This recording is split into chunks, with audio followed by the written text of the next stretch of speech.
Assalamualaikum warahmatullahi wabarakatuh. Alhamdulillahi rabbil alamin wal aqibatu lil muttaqin wa la udwana illa 'alal zalimin. Asyhadu an la ilaha illallah wahdahu la syarika lah wa asyhadu anna sayyidana Muhammadan 'abduhu wa rasuluh.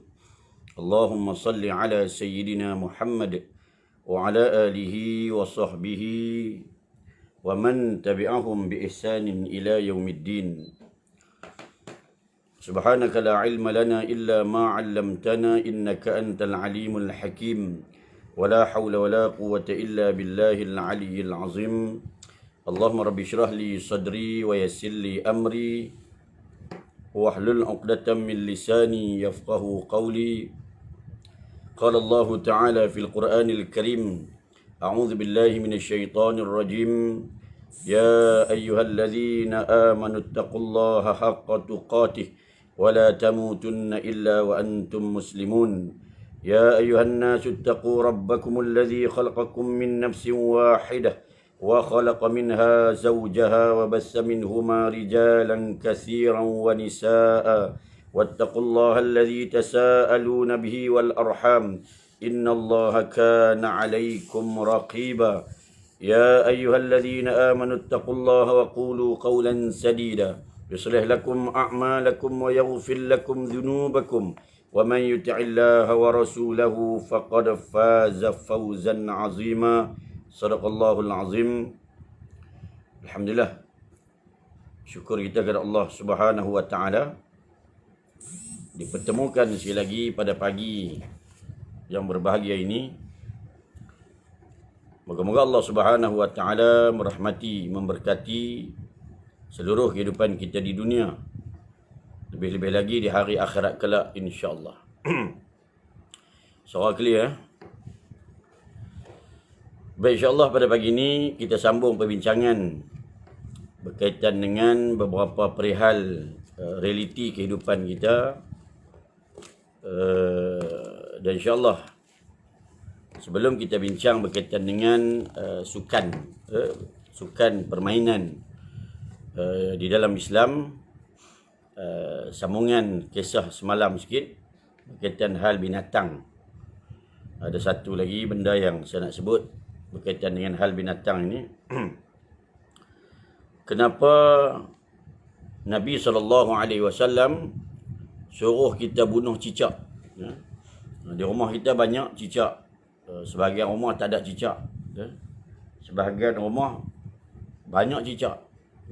Dan hampir kebanyakan rumah ada cicak insya-Allah.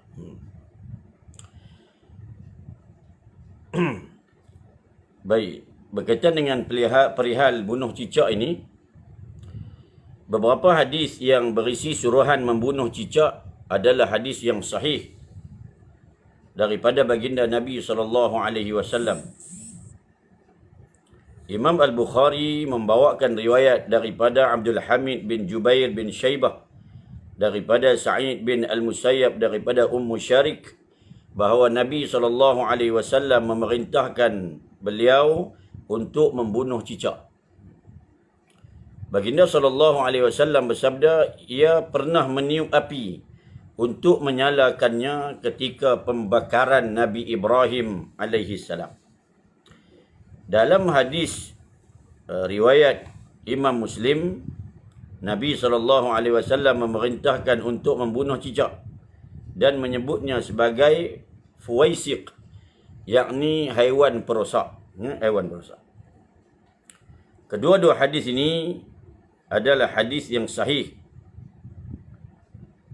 bahwasanya Nabi SAW memerintahkan kita untuk membunuh cicak. Para ulama bersepakat menyatakan bahawa sunat membunuh cicak. Sunat membunuh cicak. Dalil adalah suruhan Nabi SAW sendiri, sebagaimana dalam hadis riwayat Al-Bukhari dan juga Muslim. Bahkan dalam riwayat Muslim menjanjikan pahala bagi orang yang membunuh cicak. Sabda Nabi SAW, sesiapa yang membunuh cicak dengan satu pukulan, maka ditulis baginya 100 pahala. Jika dengan 2 pukulan, maka pahalanya kurang daripada itu. Jika dengan 3 pukulan, maka pahalanya kurang daripada 2 pukulan. Maknanya kalau bunuh cicak, bagi sekali mati, sekali pukul, sekali spray, dapat 100 pahala. Kalau 2 kali kurang sikit, 3 kali kurang sikit. Namun tiada kelebihan khusus untuk memburu cicak pada malam Jumaat sebagaimana anggapan setengah masyarakat. Itu tak ada amal kelebihan khusus. Baik. Antara hikmah suruhan membunuh cicak menurut para ulama kerana cicak adalah haiwan perosak, pengotor dan boleh membawa penyakit. Dan Nabi SAW sendiri menyebut sebagai haiwan perosak.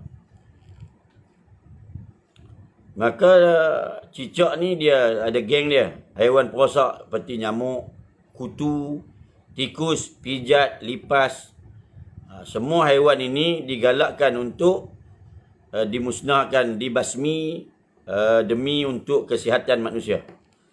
Berkata Imam An-Nawawi dalam syarah Sahih Muslim, Nabi memerintahkan dan menggalakkan untuk membunuh cicak kerana dia termasuk dalam mu'ziyat, yakni haiwan-haiwan yang dapat mengganggu kesihatan manusia.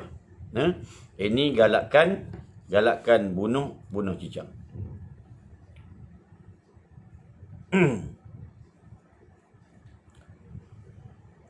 Baik,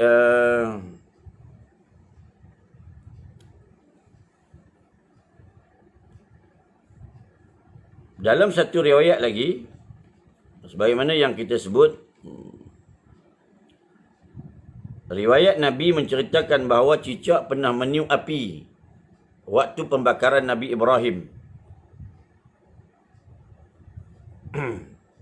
Menurut Al-Baydawi, cerita Nabi ini menunjukkan betapa kotor dan buruknya cicak sehinggakan syaitan boleh memperalatnya untuk meniup dan menambah besar api yang membakar Nabi Ibrahim.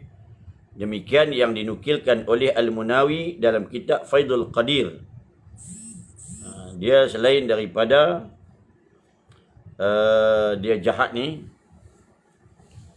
cicak juga yang lebih perbincangan dalam hadis yang disuruh bunuh kerana dia haiwan perosak dan haiwan pengotor. Baik, bagaimana hendak memahami hadis 100 pahala membunuh cicak dengan 1 pukulan? Hukum ini sebenarnya tidak khas untuk cicak saja. Apa saja jenis haiwan termasuk yang wajib dibunuh seperti ular dan lain-lain, maka dianjurkan untuk membunuhnya dengan cepat. Jangan biarkan ia terseksa terlalu lama. Itu maksud 1 pukulan. Itu maksud 1 pukulan. Dalam hadis yang lain, baginda bersabda, jika engkau membunuh, maka elokkanlah pembunuhan. Jadi membunuh cicak dengan 1 pukulan itu lebih kepada mengelakkan penyiksaan. Jika dengan 2 pukulan atau lebih, maka ia mengalami kesakitan lebih lama. Ini sebabnya pahalanya berkurang dibandingkan membunuhnya dengan 1 pukulan saja. Berkata Syekh Izzuddin Ibnu Abdissalam, banyaknya pahala dengan pukulan pertama kerana itu ihsan dalam membunuh haiwan. Maka ini galakkan bunuh cicak, bahkan membunuh cicak dengan 1 pukulan diganjarkan pahala 100 pahala. Ini yang disebut dalam hadis sahih riwayat Imam Muslim. Ini galakkan untuk bunuh cicak. Bunuh cicak lah. Baik, habis masalah berkaitan dengan cicak. Baik, kita masuk sikit berkaitan dengan hiburan, senda gurau, sukan dalam Islam. Basikal, hari ni orang suka kayu basikal lah, berenang lah, memanah lah. Kita tengok sikit beberapa hukum berkaitan dengan sukan dan juga permainan. Suka-suka ni, orang sukalah, sukan permainan ni benda orang suka. Ada perbincangan oleh Islam.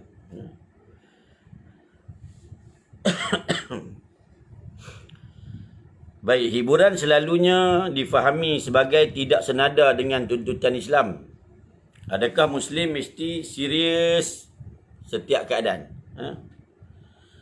Baik, pertama sekali, Islam agama yang realistik. Selain dekat dengan realiti hidup manusia, ajaran Islam selari dengan fitrah manusia. Jiwa manusia penat dan bosan jika terlalu serius ataupun sentiasa serius beribadah dan bekerja. Manusia memerlukan hiburan untuk mengembalikan kesegaran dan semangat. Apabila mendengar tentang Abdullah bin Amru yang berlebihan dalam beribadah, baginda Nabi SAW tegur dia. Kata Nabi, aku dengar engkau selalu berpuasa sepanjang hari dan solat sepanjang malam. Janganlah engkau lakukan demikian. Sesungguhnya tubuh kamu memiliki hak untuk berehat. Mata kamu memiliki hak untuk tidur. Dan isterimu mempunyai hak untuk diperhatikan. Hadis riwayat Al-Bukhari. Ini menunjukkan Islam tidak mengharamkan hiburan asalkan terkawal dan mengikuti prinsip-prinsip Islam. Datuk Al-Qardawi menyebut tertawa, hiburan dan gurauan merupakan perkara yang disyariatkan dalam Islam sebagaimana yang diceritakan dalam ucapan dan amalan Rasulullah sallallahu alaihi wasallam dan para sahabat. Ini tidak lain untuk memenuhi fitrah manusia yang memerlukan sesuatu untuk meringankan kehidupan, meringankan kesusahan, meringankan kesedihan hidup. Maka dalam Islam, hiburan ni boleh, permainan ni boleh. Cuma tak bolehnya kalau berlebihan dan tak ikut prinsip Islam. Galakkan hidup sihat ni disebut di dalam hadis riwayat Imam Muslim, mukmin yang kuat lebih baik daripada mukmin yang lemah. Berkata Syekh Atiyah Saqar, Islam tidak larang kita untuk menguatkan badan. Malah Islam menginginkan umatnya kuat badan, akal, akhlak dan jiwa. Baik, saya sebut dulu sikit yang saya sebut semalam, atlet Islam. Atlet Islam silam. Antaranya sahabat Nabi yang bernama Sayyidina Huzaifah bin Badar. Sayyidina Huzaifah bin Badri mampu menempuh jarak perjalanan 8 hari hanya dalam masa sehari saja. Dia lari. Tempat tu orang pi 8 hari. Dia lari sampai sehari. Kuat sahabat Nabi. Kuat. Yang kedua bernama Zakwan, Maula Sayyidina Umar bin Al-Khattab radhiyallahu an. Sukan dia lari. Dia berlari dari Mekah ke Madinah hanya dalam masa sehari saja. Sayyidina Zakwan Maula Sayyidina Umar bin Al-Khattab radhiyallahu an berlari, sukan lari. Dari Mekah ke Madinah sehari saja sampai. Sehari saja sampai. Hebat. Yang tiga Sayyidina Sa'ad bin Abi Waqqas radhiyallahu an memanah. Panahannya tidak pernah tersasar. Tak pernah tersasar. Tepat saja. Ini pemanah ulung di dalam Islam. Sayyidina Sa'ad bin Abi Waqqas radhiyallahu an.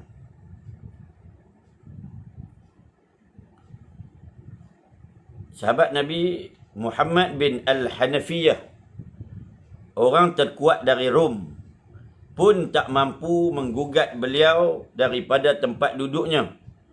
Malah Muhammad mengangkat orang itu dan menghumban ke tanah. Ni Gusti Gusti.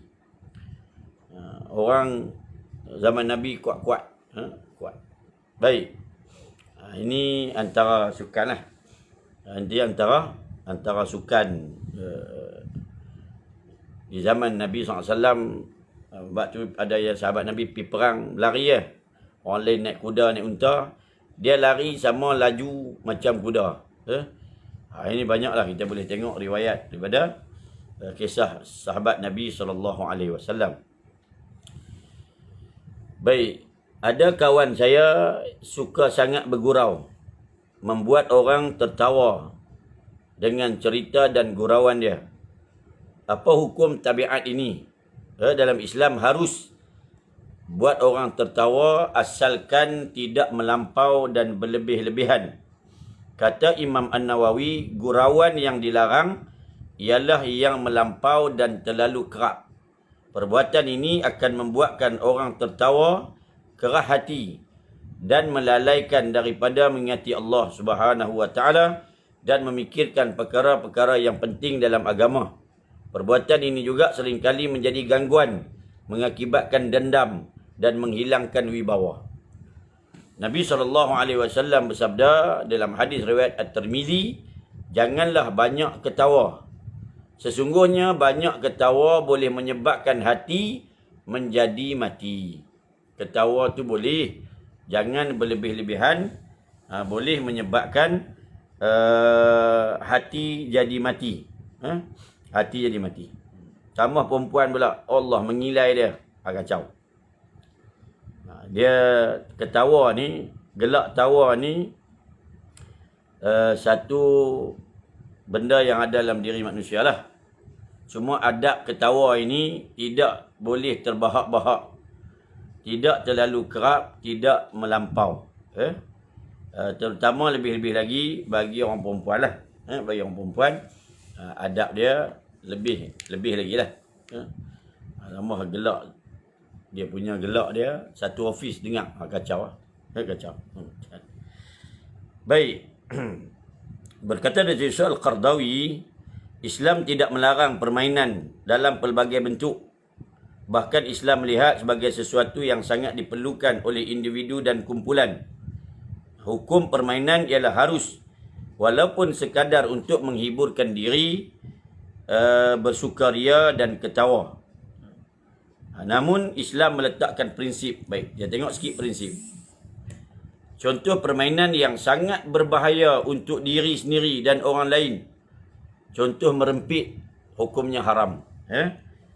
Berlumba tu dia ada, berlumba di litar semua ni dia ada latihannya. Kemudian dia ada safety dia. Itu boleh lah. Merempit ni tak ada safety apa. Dia terbang. Maka tak boleh, haram. Juga sukan yang menampakkan aurat dan bentuk tubuh di hadapan orang yang haram memandangnya, seperti berenang. Ini pun haram jika dilihat oleh orang yang tidak halal baginya. Halal jika tertutup dan hanya di hadapannya orang yang halal melihatnya saja, bolehlah. Berenang orang perempuan, dia kena tutup. Sama-sama perempuan pun aurat, pusat sampai lutut dia, sama-sama perempuan. Maka kalau dia pakai seluar dalam saja, sama-sama perempuan pun tak jadi juga kalau berenang. Kalau dia pakai seluar fit panjang tu, tempat yang tertutup untuk orang perempuan saja, tak apalah. Sukan yang melibatkan sihir, yang bukan sekadar ilusi atau silap mata, memang sihir, ini haram. Hari ini ada agak silap mata sebagainya. Kalau takat silap mata tak apa. Kalau ada unsur sihir, maka tak dibenarkan. Sukan yang menyakiti haiwan, seperti sabung ayam, belaga lembu, ini pun haram juga. Sukan yang mengandungi unsur perjudian, ini pun haram juga. Teka kacang, seronok dah. Bayar RM2 teka kacang. bayar RM2 teka kacang dalam kereta. Ada unsur perjudian. Ada orang yang hole in one main golf. Kalau kalah, kau ni kena belanja. Kalau kau ni kalah, kau ni kena, dah lah kalah kena belanja. Menang kena belanja. Ini pun ada unsur perjudian. Ada unsur perjudian. Maka dadu dengan pertaruhan. Dia ada yang unsur pertaruhan, maka tak boleh. Baik, saya ingin bertanya hukum memakai seluar dan baju ketat untuk tujuan sukan berbasikal. Dalam sukan ini, pemakaian seluar ketat direka khas untuk memberikan fleksibiliti, mengurangkan rintangan udara, memudahkan pergerakan di atas basikal, serta mengurangkan kelembapan akibat peluh berpanjangan. Apa hukum memakai pakaian seperti ini? Hukumnya haram. Memakai pakaian yang ketat di hadapan orang yang haram melihatnya, apatah lagi di khalayak ramai. Maka adab berpakaian dalam Islam melarang kita pakai pakaian yang ketat, yang menampakkan bentuk aurat pemakainya. Sabda Nabi SAW yang menceritakan sekumpulan manusia akhir zaman yang tidak mencium bau syurga. Salah satunya ialah wanita yang memakai baju namun telanjang, berjalan dengan lengang-lenggok dan bentuk kepala mereka seperti bonggol unta. Hadis riwayat Imam Muslim. Menurut ulama, berpakaian namun telanjang bermaksud memakai baju atau seluar yang nipis atau ketat sehingga memperlihatkan aurat dan bentuk tubuh mereka. Fungsi seluar ketat yang disebutkan tadi ini tidak dapat mengubah hukum ini, sekalipun hukum sukan berbasikal asalnya halal dan digalakkan, dan perlu dipastikan etika berpakaian. Berpakaian Islam wajib ditaati. Wajib ditaati. Nak berbasikal boleh, tapi siapa suruh pakai pakaian yang ketat, yang menampakkan bentuk tubuh badan pemakainya. Basikal tu bagus dah, boleh dosa pula. Dosa bukan sikit. Kayuhnya 10 km, 30 km, 60 km, 60 km sihat dan berdosa kalau berpakaian ketat. Berpakaian ketat. Samalah jogging ke apa, sama juga. Benda tu digalakkan dalam Islam. Pakaian ketat itu tak digalakkan dalam Islam. Baik. Apa hukum menyertai pertandingan bina badan? Hukum membentuk badan ni, sadu ke, berketui ke, asalnya harus. Bahkan jika niatnya baik, boleh menjadi sunat. Antara niat baik itu adalah niat mengamalkan hidup sihat dan mencantikkan diri di mata suami, di mata isteri. Namun hukum ni boleh berubah. Hukum bina badan ni boleh berubah jadi haram jika diniatkan untuk riak, membanggakan diri. Badan kan ketui-ketui. Yang kedua, melibatkan pendedahan aurat ataupun pencampuran lelaki perempuan, ataupun berlebih-lebihan sehingga meninggalkan kewajipan dan tanggungjawab. Badan sadu ni tak ada masalah apa. Baguslah menyihatkan badan. Tapi bila ada unsur riak, membangga diri, menunjuk-nunjukkan badan ketui, takkan nak pakai baju longgak-longgak ni. Nak kena fit lagi lah. Sebab nak kena tunjuk ke orang ketulan tu. Itu masalah tak? Berlaku pula bina badan ni, pendedahan aurat. Pun satu unsur yang membawa kepada, yang berubah kepada haram. Peringatan, membina bentuk badan adalah penting. Namun yang lebih penting ialah membina rohani dan jiwa. Maka seorang Muslim perlu melihat kepada dalaman lebih, bukannya luaran yang lebih. Kerana Islam tidak memuji ketegapan badan jika tidak diiringi dengan kekuatan iman. Islam tidak memuji tegaknya badan jika tidak diiringi dengan kekuatan iman. Kerana Nabi SAW bersabda, sesungguhnya Allah tidak memandang tubuh badan dan rupa kamu, akan tetapi Allah memandang hati kamu. Keikhlasan, kebersihan hati itu yang dipandang oleh Allah Subhanahu wa ta'ala. Apa hukum berenang bagi perempuan? Laki sama kalau pakai luat pendek sama agak. Dia aurat ni tak kira laki perempuan. Baik, berenang merupakan satu kemahiran yang sunat dikuasai oleh laki dan perempuan. Islam bukan hanya mengharuskan, bahkan menggalakkan kemahiran yang sangat bermanfaat ini. Al-Hajjaj pernah berkata kepada guru anaknya, ajarkan anakku berenang sebelum engkau mengajarkannya menulis. Sebab mereka boleh mengupah orang lain untuk menggantikan mereka menulis, namun tidak boleh menyewa orang lain untuk menggantikan mereka berenang. Kita boleh upah orang lain, tolong photostat, tolong tulis, tapi tak boleh nak upah orang lain untuk berenang. Kalau lemah, masalah. Oleh itu, hukum belajar berenang ini adalah sunat. Sunat.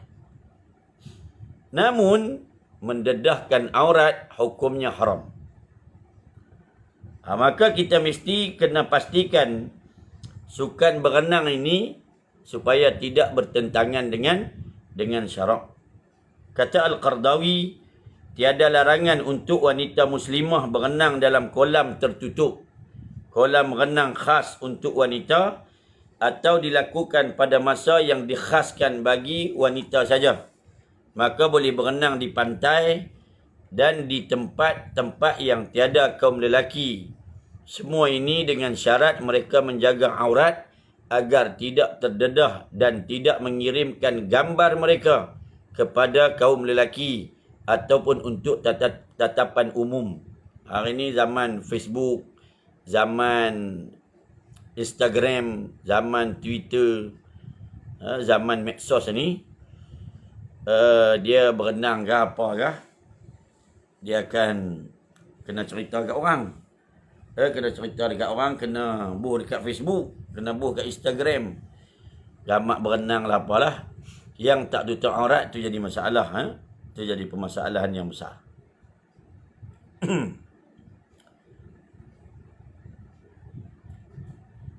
Baik. Bagaimana pula hukum mempelajari seni bela diri seperti silat, karate, judo, taekwondo, wushu? Sama ya, hukumnya harus. Bahkan sangat digalakkan. Sangat digalakkan. Sabda Nabi SAW, sesiapa yang terbunuh untuk mempertahankan hartanya, maka ia mati syahid. Riwayat Imam Muslim.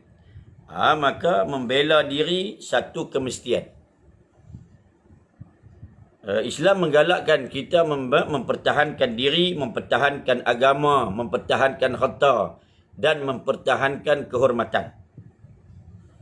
Sesiapa yang mati mempertahankan salah satu daripada kesemua itu, maka dia dikira mati syahid. Mati syahid. Maka mempelajari ilmu bela diri dalam segala bentuk diharuskan dalam Islam. Maka orang Islam boleh belajar silat, karate, kungfu dan apa sajalah, silat pulut, silat nasi, silat nasi lemak ke, pulut kuning ke, ikut boleh asalkan silat. Tanpa unsur-unsur syirik . Baik laki baik perempuan boleh untuk belajar seni bela diri ni. Baik, apa hukum lumba motosikal? Hukum lumba motosikal atas rempit ini termasuk dalam kategori bahaya. Bahkan tidak memberi apa-apa faedah. dia memanglah, dia ni seorang yang jiwa sanggup berkorban tapi tak kena tempat. Aksiden, cacat seumur hidup, hilang nyawa. Hukum sukan berkaitan dengan lumba motosikal ini sama ada makruh atau haram tu. Hukumnya makruh jika dilakukan oleh seseorang yang terlatih dan dipastikan tidak membahayakan mana-mana pihak. Dalam tulisan ini mengatakan hukum lumba motosikal ni makruh jika terlatih. Jika dilakukan oleh seseorang yang terlatih dan dipastikan tidak membahayakan mana-mana pihak. Makruh. Bahkan menjadi haram apabila pelakunya membahayakan nyawa dan melanggar peraturan lalu lintas serta bukan seorang yang terlatih. Dan tak ada safety apa pun. Lumba di jalan raya bahkan bahaya pada orang lain, hukumnya menjadi haram. Menjadi haram. Baik, hari ni bila sukan, dia ada penyokong pula. Dia ada penyokong. Penyokong dia pula, peminat dia.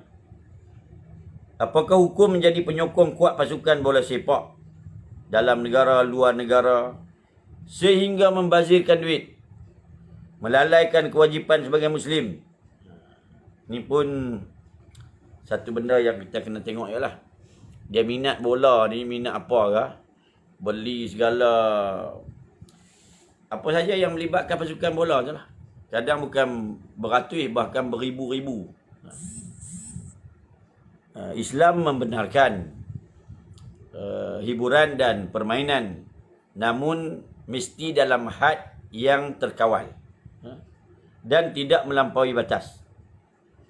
Sama sekali selagi seseorang itu masih dapat melakukan kewajipan sebagai hamba Allah, kewajipan sebagai bapa kepada anak-anak, kewajipan sebagai suami kepada isteri, dan kewajipan sebagai anak kepada ibu bapa, maka tidak ada halangan untuk menjadi peminat apa saja sukan.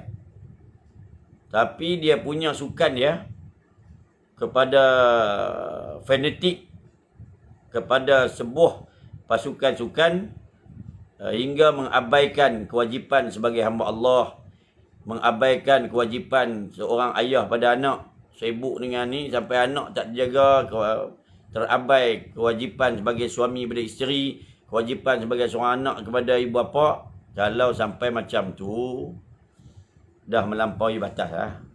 Sanggup beli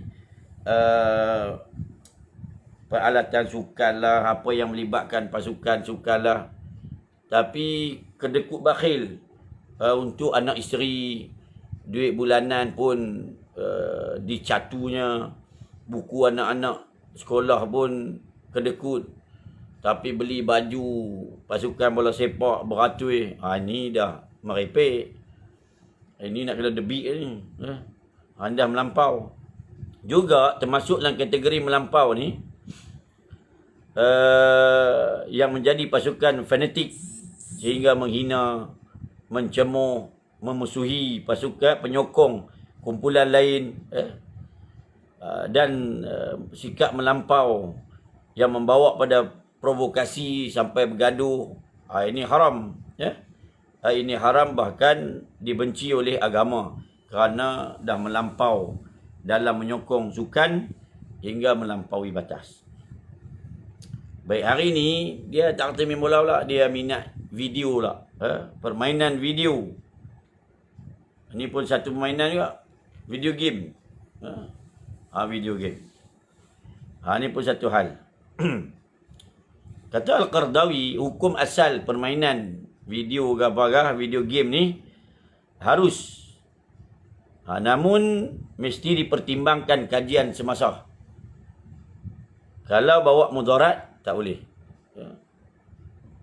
Satu kajian di Amerika membuktikan bahawa permainan bersifat aksi dan kekerasan boleh memberikan kesan terhadap sikap dan perilaku anak. Dan juga permainan game ini, video game ini, boleh membawa kepada ketagihan serta membahayakan kesihatan minda dan tubuh anak-anak dan remaja hari ini. Maka ibu bapa kena pastikan kandungan permainan itu selamat untuk perkembangan minda anak-anak. Jangan biar anak-anak main tanpa kawalan, dan perlu ada peraturan lah. Perlu ada peraturan. Dan hari ini kalau tengok dalam fatwa-fatwa 4G, banyak fatwa antara makruh dan haram. Dan banyak negara yang menghukumkan haram. Di Malaysia ini fatwa Negeri Sembilan pun menghukumkan haram permainan 4G. Dan ada fatwa wilayah letak hukum antara makruh dan haram. Kalau sampai lalai bawa pada haram, dan kalau ada unsur-unsur patung, unsur penyembahan, bawa pada haram. Kalau tak ada apa-apa, tetap makruh kerana dia termasuk dalam perkara yang membuang masa. Buang masa. Dan bahkan melalaikan, jadi antisosial. Tak peduli pada kemasyarakatan. Mak ayah pun dia tak peduli. Game punya pasal. Dia bawa pada ketagihan. Ini benda yang boleh membawa pada makruh dan juga haram. Baik, kini semakin banyak rancangan televisyen yang berbentuk gurauan melampau ataupun disebut prank. Malah masyarakat kita pun suka mengadakannya sebagai kejutan hari lahir dan sebagainya. Saya pernah melihat seorang mangsa menangis kerana terkejut dengan gurauan itu. Prank hari ini ni. Apa hukum bergurau secara berlebihan? Hukum bergurau ni, kalau sampai macam ni makruh dan sangat dibenci. Makruh dan sangat dibenci. Dan boleh menjadi haram apabila mengakibatkan kemudaratan seperti histeria, kerugian material, dan sebagainya. Boleh bawa kepada haram. Walaupun bergurau ni diharuskan, namun tak boleh melampau dan menyakiti. Satu hari para sahabat Nabi berada dalam musafir. Dalam musafir. Ini disebutlah hadis riwayat Imam Ahmad. Tiba-tiba salah seorang daripada anggota musafir ni, sahabat Nabi, lena, dia tertidur. Seorang sahabat mengambil anak panah milik orang yang tertidur itu untuk bergurau. Dia ambil itu untuk bergurau. Apabila terbangun daripada tidurnya, sahabat itu terkejut dan mencari-cari barang miliknya. Semua sahabat yang melihatnya ketawa. Rasulullah bertanya kepada mereka, "Mengapa kalian tertawa?" Lalu mereka menceritakan apa yang terjadi. Kata Nabi, tidak halal bagi seorang Muslim menakutkan Muslim yang lain. Dia lena letak anak panah dia lah. Sahabat ambil buat sorok-sorok ni. Bangkit je kawan, terkejut. Tak ada anak panah ni, melilau. Nabi sebut tidak halal bagi seorang Muslim menakutkan Muslim yang lain. Tak halal maknanya haram. Kita buat perkara yang berlebih-lebihan, makruh dan boleh jadi haram. Tengoklah hukum dia antara makruh dan juga haram. Baik. Ini yang dibincang, lawak pun agak-agak. Lawak pun agak-agak. Jangan sampai menakutkan orang. Jangan sampai menakutkan orang.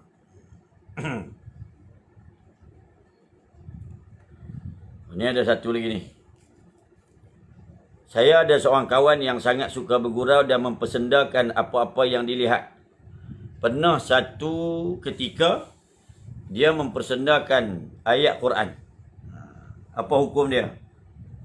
Mempersendakan ayat Quran haram hukumnya sekalipun bergurau. Tak boleh. Ini tak boleh. Dia orang panggil melawak tak kena tempat. Ini baru betul lawak betul-betul bodoh. Lawak bodoh ni. Bahkan mempersendakan ayat Quran adalah salah satu sifat orang munafik. Perbuatan ini satu sifat orang munafik. Boleh tengok dalam surah At-Taubah ayat 65. Maka bergurau senda dalam soal hukum hakam boleh membawa padah Salah satunya gurauan yang berkaitan dengan nikah dan talak. Jagalah. Dia melawak bab cerai, jatuh talak. Melawak bab nikah, boleh. Salam. Seorang ayah salam. Aku nikah kamu dengan anak aku. Ada saksi, dia terima, jadi. Jadi. Cerai pun gitu juga. Maka ada benda yang boleh melawak, ada benda yang tak boleh melawak. Ada benda boleh melawak, ada benda tak boleh melawak. Berapa pandangan Ustaz tentang pendakwah yang suka berlawak dalam ceramahnya? Akhir-akhir ini ada fenomena dakwah lawak sangat berleluasa di tanah air kita. Terkadang sebahagiannya rimah apabila lawak itu berunsur lucah. Baik, lawak jenaka ni diperlukan dalam dakwah untuk meringankan perbincangan yang berat atau menyegarkan minda pendengar. Apa ni? YouTube Geng Talaki. Geng Talaki TV. Tuan-tuan, boleh subscribe dan juga tekan loceng. Boleh tengok dekat skrin ni. Kita ada YouTube Geng Talaki TV. Ada himpunan ceramah saya dan ustaz-ustaz yang lain lah. Maka boleh subscribe dan tekan loceng. Boleh tengok lah. Tu ada dia punya link dia. Ada link dia.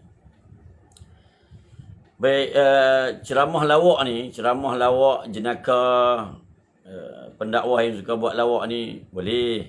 Boleh. Dia untuk ringankan perbincangan lah. Orang pun suka. Orang pun suka.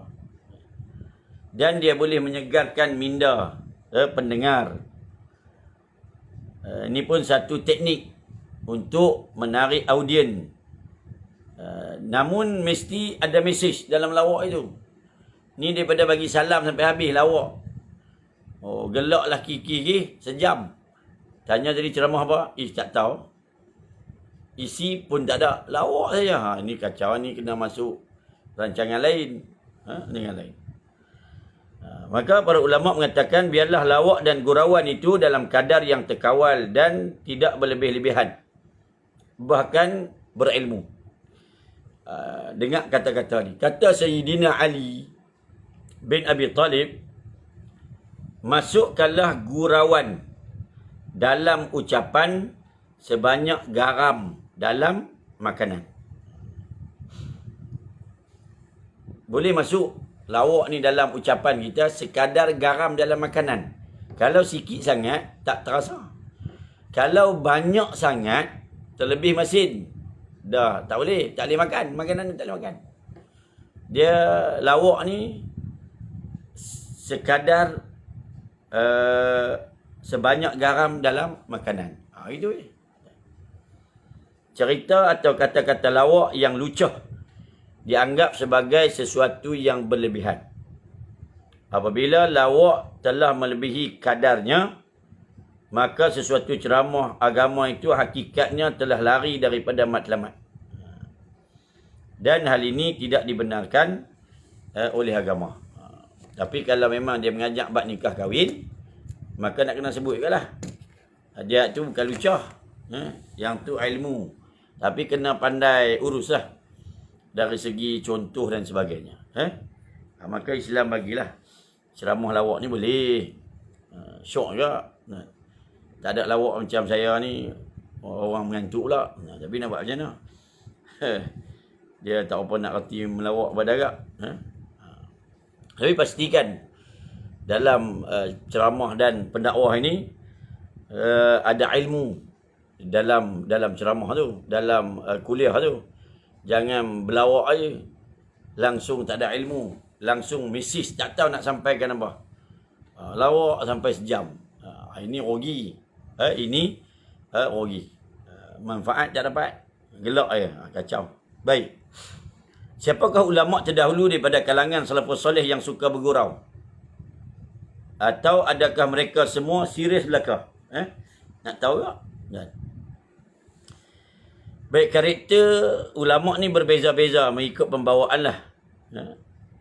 Ada yang tak pernah bergurau. ada yang suka ketawa, bergurau senda. Namun dalam batasan syariat. Dalam kitab Siyar A'lam An-Nubala, karangan Imam Az-Zahabi, disebut 5 tokoh ulama yang suka bergurau dan ketawa. Yang pertama, Muhammad bin Sirin, salah seorang tokoh imam tabi'in di Basrah, yang terkenal dengan kepakarannya dalam takwil mimpi. Berkata Yunus Ibnu Sirin suka tertawa dan suka bergurau. Suka bergurau. Kalau dengar ceramah Ustaz Zahid Idrus pun, macam tu lah. Ada kisah ulama ni. Hari ni ada orang, ceramah lawak. Ada ulama salafus soleh pun suka tertawa dan suka bergurau. Yang kedua, Yazid bin Harun, guru hadis Imam Ahmad bin Hanbal. Dia ni. Imam Az-Zahabi berkata Yazid bin Harun suka bergurau. Namun beliau menjaga adabnya apabila bersama Imam Ahmad dan tidak pernah bergurau dengan Imam Ahmad. Tak pernah lah. Tengok orang lah, boleh bergurau tak boleh bergurau. Yang tiga, Abu Nu'aim Al-Fadl bin Ad-Dukain, seorang ahli hadis dari Kufah dan guru Imam Bukhari. Az-Zahabi berkata Abu Nu'aim suka bergurau. Tok guru Imam Bukhari. Tok guru Imam Bukhari. Yang keempat, Saleh bin Muhammad Jazarah, seorang ahli hadis di Baghdad, seangkatan dengan Imam Ahmad bin Hanbal. Berkata Imam Az-Zahabi, beliau seorang perawi yang jujur, mantap riwayatnya dan suka bergurau. Beliau masyhur dengan perkara ini. Masyhur suka bergurau. Yang kelima, Abu Al-Hasan Ali bin Muhammad Al-Ash'ari, Imam Ahli Sunnah wal Jamaah dan pengasas aliran Ash'ari, aliran Ash'ari. Kata Imam Az-Zahabi, beliau sangat suka bercanda. Begitulah yang dikatakan oleh Ibnu Khallikan. Ada ulama ni. Dan ada ramai lagi ulama yang boleh dimasukkan dalam senarai ini. Boleh lihat dalam kitab Siyar A'lam An-Nubala. Ramai ulama juga yang suka bergurau, suka tertawa, bergurau senda. Maka tak ada isu lah. Tak ada isu pendakwah yang suka melawak, bergurau. Tak ada isu. Boleh. Boleh. Yang serius pun ada juga. Yang garang pun ada juga. Sebab tu dia ada yang tak pernah senyum. Ada juga. Maka karakter bagai-bagai lah macam kita tengok hari ni lah. Penceramah hari ni macam-macam gaya kan. Ada yang serius daripada mula sampai habis. Ada yang langsung tengok kitab daripada mula sampai habis. Ada yang tengok orang. Yang penting ilmu dia. Ilmu dia.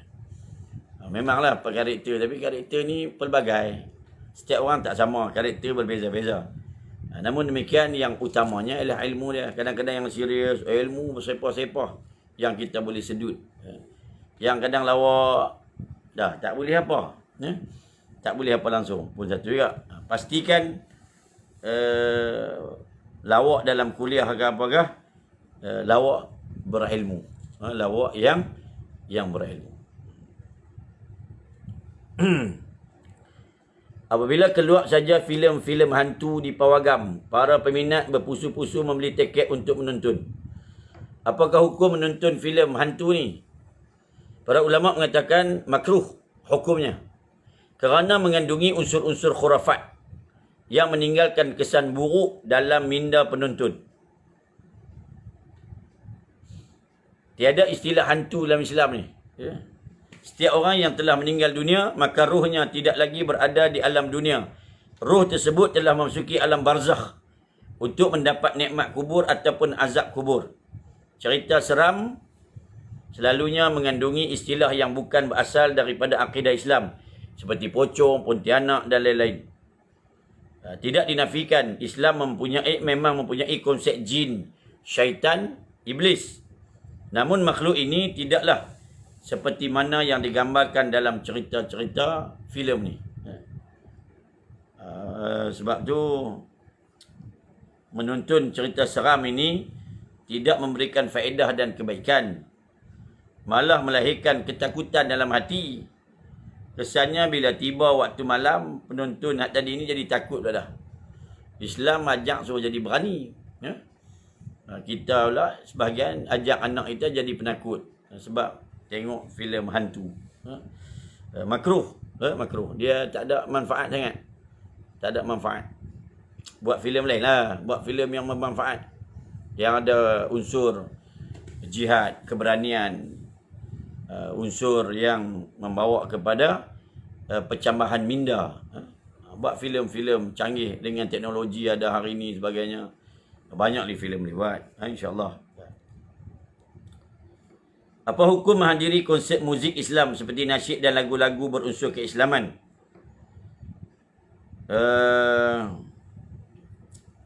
Banyakkan ulama' daripada 4 mazhab mengharamkan semua alat muzik kecuali kompang dan alat muzik yang tidak bertali. Sebahagian kecil ulama' terdahulu menghalalkan muzik seperti Ibnu Hazmin, Imam Al-Ghazali. Pendapat kedua ini menjadi pilihan beberapa ulama' semasa, antaranya Dr. Yusuf Al-Qardawi. Dia dualah, kalau ambil pendapat pertama, hadir konsert muzik ini tak kiralah nasyid apa pun, jadi tak boleh lah. Jika berpegang pada pendapat yang kedua, selagi mana konsert itu tidak bercanggah dengan Islam, tidak berlaku percampuran lelaki perempuan, selagi itulah dibolehkan. Konsert muzik yang tidak berunsur keislaman haram dihadiri. Yang menampilkan kumpulan muzik Korea kah, penyanyi rock kah, yang tidak ada unsur kebaikan lah. Penuh dengan kelalaian, yang memuja-muji manusia, memuja-muji perempuan. Ini elakkan diri daripada terlibat. Elakkan diri daripada terlibat. Apa hukum menonton pertandingan sabung ayam? Haram. Melakukan sabung ayam tak boleh, menonton pun tak boleh. Dilarang di sisi Islam. Kerana ada unsur kekejaman kepada binatang. Kezaliman pada binatang. Sabda Nabi SAW, seorang perempuan diazab di dalam neraka kerana seekor kucing yang dikurungnya sehingga mati. Dia tak seksa pelaga apa. Dia kurung kucing mati. Dia tidak memberi makan dan minum kepada kucing itu. Dia juga tidak melepaskannya agar mencari makanan sendiri daripada serangga-serangga bumi. Dia kurung kucing itu mati. Maka Nabi sebut perempuan itu diazab di dalam neraka. Hadis sahih riwayat Al-Bukhari dan Muslim. Sabung ayam perbuatan yang amat tercela. Laga lembu, laga kambing, laga binatang sama juga. Hanya orang yang berhati kejam saja yang mampu tertawa melihat makhluk ini berlumuran darah dan menyakiti antara satu sama lain. Sebab tu menonton pun tak boleh. Haram juga. Haram juga. Sama macam kita bincang semalam lah. Kaki pancing, hobi dia mancing ikan, kemudian lepas balik. Mancing, lepas balik. Ini pun perbuatan yang menyeksa ikan, menyeksa binatang. Dianggap menyeksa haiwan dan dihukumkan haram. Tak boleh. Dah tangkap, buat balik lah. Bersiang dia, goreng. Goreng. Tak mau, hantar main rumah Ustaz Naim. Akan susah pun. Ini yang diseksanya dia pun satu masalah. Pun satu perbuatan yang kejam. Atau perbuatan yang kejam. Berhati-hatilah dalam permainan ni juga. Kadang-kadang ada unsur perjudian bila melibatkan pertandingan dan pertaruhan dalam pertandingan. Ada unsur pertaruhan, maka yang tu tak dibenarkan. Tak boleh. Unsur pertaruhan tak boleh. Siapa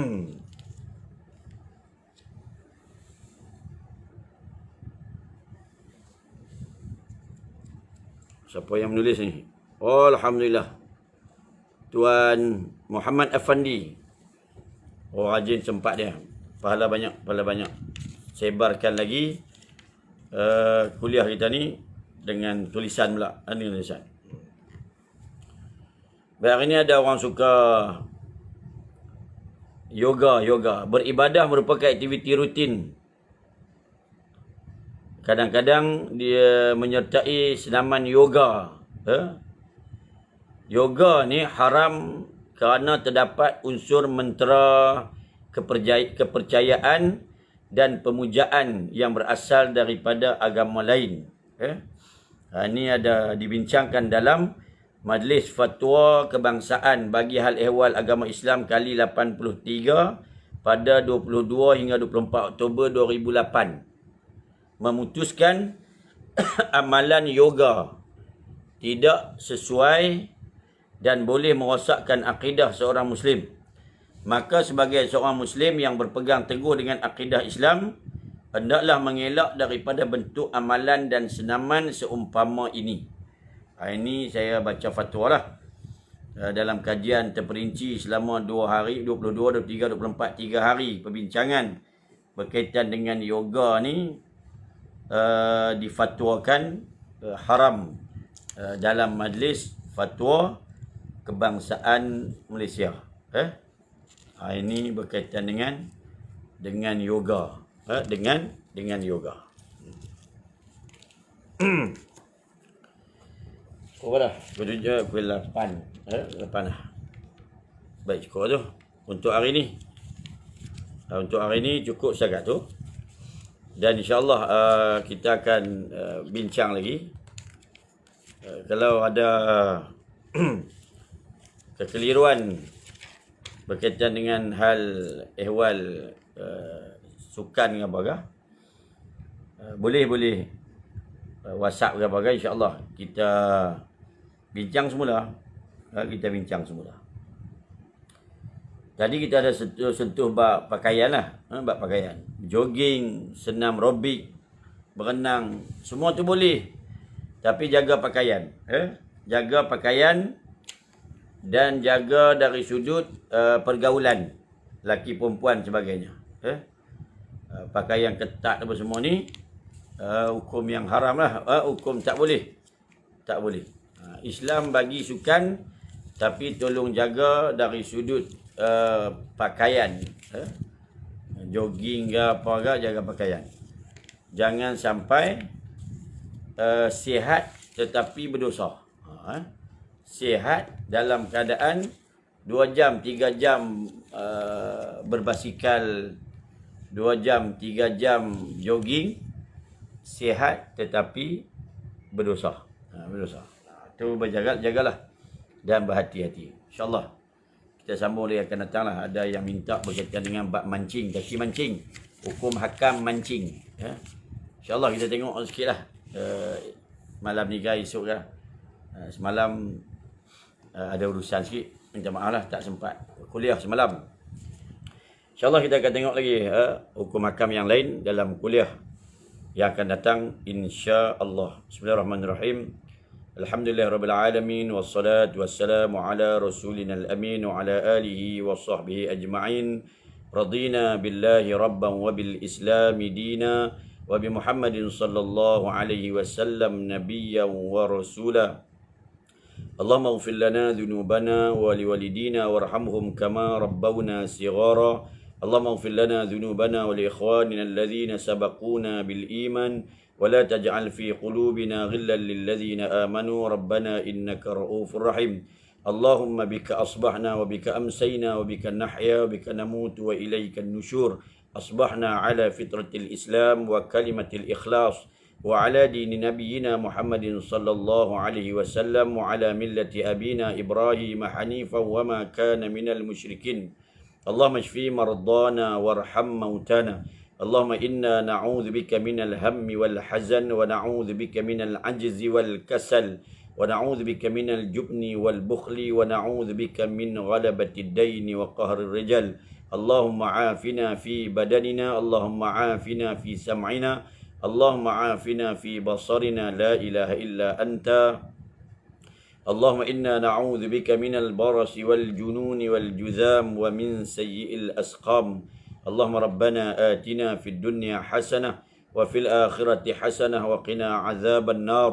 اللهم إنا نسألك العفو والعافية في الدين والدنيا والآخرة يا رب العالمين. اللهم أعنا على ذكرك وشكرك وحسن عبادتك. اللهم إنا نسألك الهدى والتقى والعفاف والغنى. اللهم ربنا تقبل منا إنك أنت السميع العليم وتب علينا إنك أنت التواب الرحيم. وصلى الله على سيدنا محمد وعلى آله وصحبه وبارك وسلم والحمد لله رب العالمين. Minta maaf banyak-banyak jika terkasar bahasa, salah silap dan sebagainya. Moga Allah Subhanahu wa taala mengampuni saya dan kita semua, dan moga Allah Subhanahu wa taala moga tuan-tuan sekalian memaafkan saya. Bertemu lagi dalam siri kuliah yang lain. Aqul qawli hadza wa astaghfirullahal azim li wa lakum, dan terima kasih pada semua yang bersama pada pagi ini.